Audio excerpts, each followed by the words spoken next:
Hey, I'm Incendavery, and today we're going to be doing another sketchbook tour. Today we're going to be looking at the sketchbook I filled from February to June of 2015.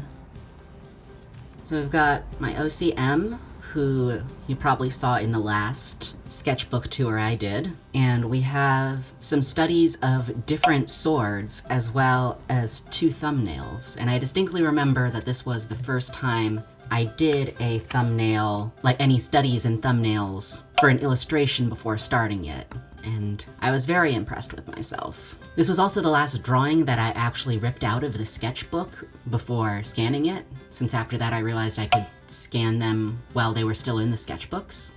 Here are some gesture drawings. Some more drawings studying anatomy. I probably did these while looking at lineofaction.com, and I'm guessing that they were either 5 or 10 minute poses. Here's another early diary comic. You may remember from my last video that in the sketchbook previous to this, I was starting to experiment with diary comic scripts, but wasn't really turning them into full-formed comics yet. Here we've got the next stage of my diary comic evolution, where it's not the Corvid character yet. I'm just drawing myself and the people around me, but we're starting to see these short diary comics. And this is also where I started experimenting for the very first time with alcohol markers, although at the time I was still coloring them digitally, and then afterwards I would use my friend's alcohol marker collection to experiment with coloring in the line art. Here are some notes for a flyer. This was also around the time where I decided that I was really going to make a concerted effort at getting better, so I was going to fill a page of my sketchbook every day. So here's some various poses. We've got Princess Bubblegum, except she's punk. This is the first time I colored something in with alcohol markers and thought it looked really good, actually. Possibly even better than the digital version I did. I believe this was a tattoo concept I did for a friend. Here's Wednesday and Morticia Addams from the Addams Family musical, and I honestly have no idea what that is. More diary comics. Several Clarences, figuring out his general shapes, birthday girl hat, sliding in on 2 skateboards, and Clarence, except he's punk. I really like that one. There's Cecil from Welcome to Night Vale, and another diary comic, getting a little more abstract this time. A diary comic about listening to musicals. I think I actually redid this one later with the Corvid at the request of my boyfriend. Starting to try and do rough drafts before doing the finished diary comic, so you've got the rough draft here, and then the finished version here. More just one-off random characters, you'll see a lot of those, and a little hell yeah rat. I don't remember what inspired this, but I like it.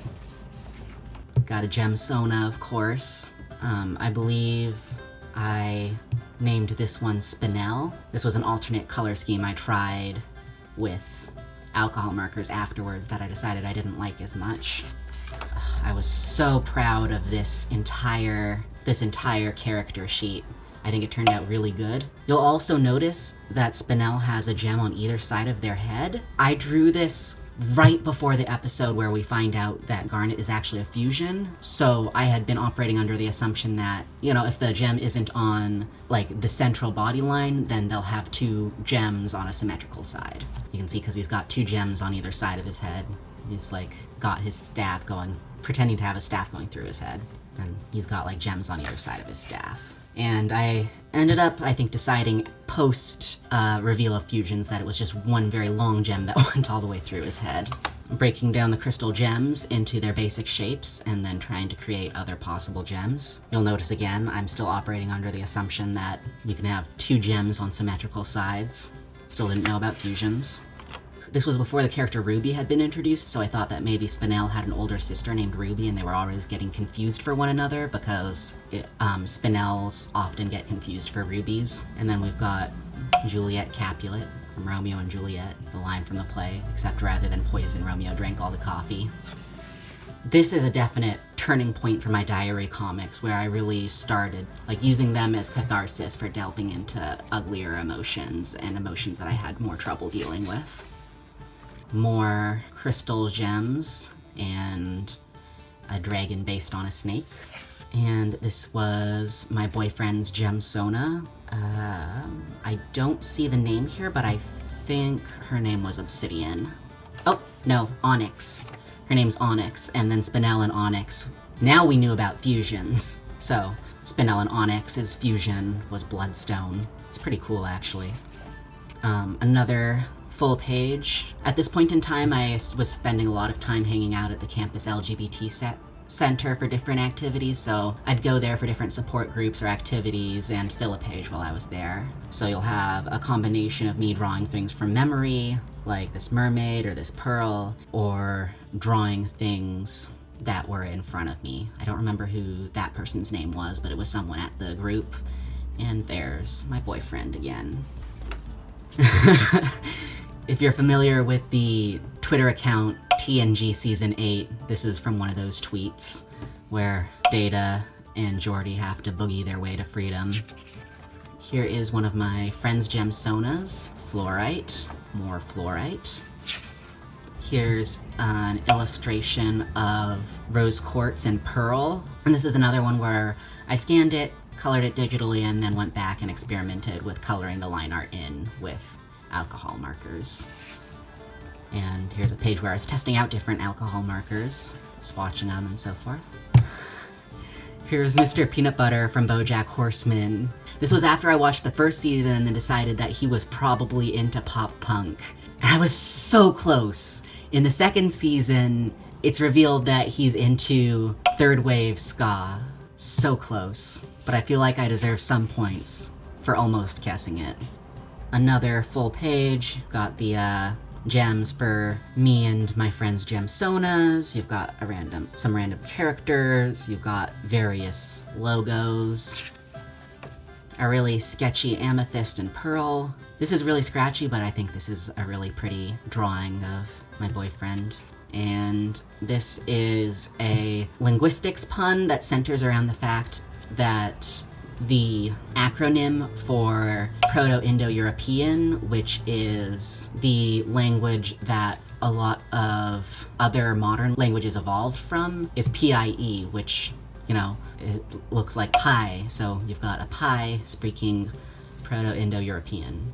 Except, you know, I was an undergrad, so I didn't actually know how to write in Proto-Indo-European, so that was like my best guess after a bunch of Googling.